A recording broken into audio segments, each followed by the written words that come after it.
Laikhidraba Red Army ki Kedar Tongbram Borish Allies Thangalakpa Bisnupur District e Thanga Moirang Temlekai da Leiba Laikhidraba Tongbram Bobi amasung Tongbram Ongbi Abem na Pukjaba Machanupani Kunai gi Marakta Khetnaba Thamduna Achou Macha Laira Inakunba Khaiduna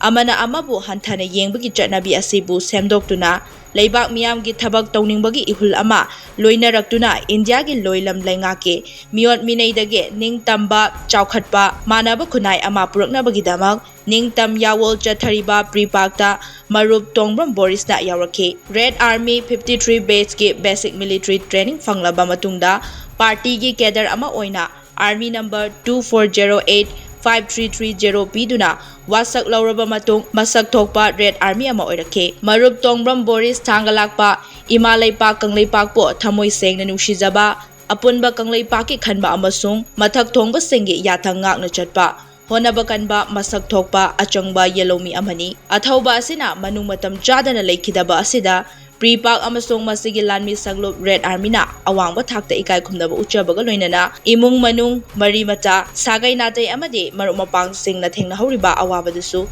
thamoi sokna saruk yajabaga loinana athauba asigi thawaina mapugi leikolda ingna chikna pothaba oirishanu haina cherol asina makha tarakle